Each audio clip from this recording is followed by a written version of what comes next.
Now, it has become quite apparent that the Walt Disney Company and all of its divisions, a part of it, run by Bob Iger and the executives, the board of directors, they are really going into a full-on panic mode over specific ones like Lucasfilm, for example, really trying to figure out how to essentially rebrand Marvel Studios and all the projects coming out for the remaining of the 2020s and everything else, also with their Disney live-action remakes based on animated classics.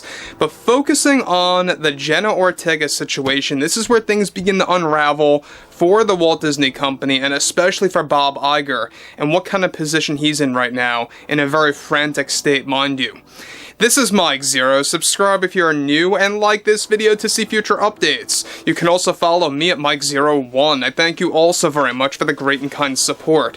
So, one thing about Jenna Ortega is that we know that she carefully chooses her roles. She's very much one that chooses them wisely, kind of like Leonardo DiCaprio does, very similar pattern, and we've seen this time and time again. Now, the only thing with Jenna is that she's been trying to make a comeback with the Walt Disney Company. She does have a history with them. That is the only criticism that I have about Jenna, is that why would you want to go back to Disney to begin with? Well, she had to learn things the hard way, because there's been a lot of knowledge getting handed down to her about their ideology and how a lot of that is changing her mind and backfiring on Bob Iger. And boy, does it get very much heated, just to say the least here. Let's get into this. Now, what's interesting about this is that Jenna Ortega, alright, we know that Walt Disney knows that she's this it girl, that she's one of the actresses that are rising with each and every film that she stars in, and the fact that she's in Beetlejuice, she's going to be in a lot of other horror flicks and other movies that will also focus on similar genres. But what's interesting about that has a lot to do with her overall role at the Disney Company. Now, with those like Bob Iger and the Disney executives already in a state of panic and a desperate move to save the company's image, one substantial development going on right now has more to do with Jenna Ortega and her battle against the Disney executives after a round of new negotiations recently took place behind the scenes for her involvement with new upcoming films. Now, it turns out that though talks are still in place for Jenna to be a part of the new upcoming 2026 animated film codenamed Blue Wave, which by the way is going to star a lot of these actresses and actors voicing the roles of popular Disney characters in 3D animated form. However, Jenna recently completely exited her deal that was going to be set by the Walt Disney Company to star in the Pirates of the Caribbean all-female-led film. It turns out that the main reasoning behind Jenna's exit from the Pirates film as the main character had a lot to do with the fact that it took some months for Ortega to finally learn that her character was going to be driven by an ideology and was going to essentially be their recreation of Captain Jack Sparrow in spirit through a female interpretation. Now, something that Jenna was repulsed by behind the scenes as Disney CEO Bob Iger is trying to create a new Captain Jack Sparrow in spirit driven by a female lead this time around. In addition to that, they wanted Jenna's character to be associated with the LGBTQ community just for the sake of doing so and to check a box for their DEI agenda, which is something that Bob Iger is doubling down on with this film. It turns out that Disney was counting on Jenna to be a part of the new Pirates film, remake of course, for that role, since they knew Jenna was in the film it would sell tickets, as Disney views her as the new quote-unquote it girl, and the fact that she has a history with Disney, to them it was a perfect match. It turns out that Disney was banking on Jenna being a part of this film, and with Jenna now officially out of the project since it was a back and forth negotiation for several months, she is now no longer going to be a part of this Jack Sparrow inspired character.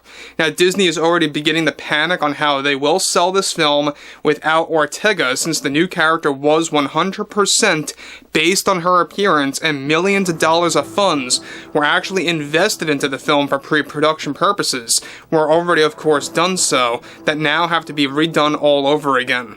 There are in fact 2 Pirates films in the works, in case you guys did not know, that will not be connected to each other as separate stories. Now, one female-led story and the other, which will hold more of a mixed range of actors and actresses, while still holding on to the DEI agenda yet again. So guys, just to clarify, the other one that's going to have a mixture of actors and actresses, that's the one that's going to star Ayo Edebiri, I believe is how you pronounce the actress's name. She's going to be the lead in that film, and then they wanted Jenna for the other one. Not connected to each other, they want to make a long range of Pirates of the Caribbean movies, not necessarily in a sequel or linear story fashion. They want to create dedicated solo films one after the other. So, what's interesting about this is the fact that Jenna really had to learn things the hard way, and she really put Disney in a very complex and difficult spot. They lost millions of dollars of investing into pre-production for this new Jack Sparrow-inspired character, since, by the way, they fired Johnny Depp. Johnny Depp didn't want to come back. There was even a time when Bob Iger was begging for Johnny to return, and he refused. And once that was all set in motion, they had no choice but to make a Jack Sparrow-inspired character, while also using this film as a reboot or a soft reboot, whatever have you. So, look, here's the thing about this, is that I think that there should be no Pirates movies at all if it doesn't star Jack Sparrow, or if it doesn't star Johnny Depp. Like I always like to say, no Johnny, no Pirates. Repeat after me. A lot of people like to say this. No Johnny, no Pirates, no deal. That's how Pirates of the Caribbean films work, as far as I see it. Now, interestingly enough, Jenna was so repulsed over her recent knowledge of how they aimed to sell this Pirates film that she backed out, and it cost Disney millions of dollars in funds. I think that this is why she came out a couple of days ago and she talked about the whole concept of gender swapping and race swapping and kind of stealing the spirit from other characters into female interpretations. I think that it most certainly is connecting to what's been going on here behind the scenes and why she went public about that.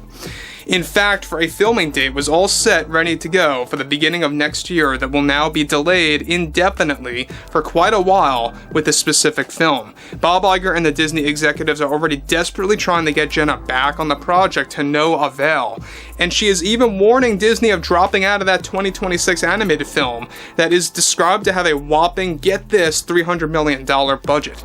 So look, I think that they're overly investing in these projects. I don't know why they do this. I mean, we saw this with The Acolyte, where it was $185 million for starters. That's not counting marketing expenses. That's not counting the reshoots that were applied. That's also not counting everything else that went into the equation of the Acolyte series, such as some of the promotional and press tour aspects. But what I think about Pirates of the Caribbean, this is also going to be another high-budget film, or movies I should say, because there's 2 of them that they're working on. I think it's a big mistake to really double down on Pirates films without Johnny Depp.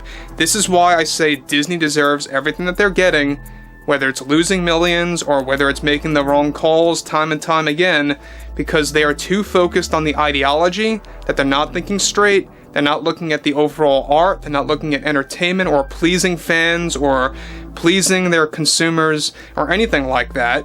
This is all about pushing a message, and no matter how many times Bob Iger says we're shifting away from that, it is nothing more than a lie. So overall, I would like to hear what everyone has to say about all of this below in the comments, and if you guys did enjoy the content for today, make sure to drop a thumbs up on this video to support the channel, and I will catch you guys later.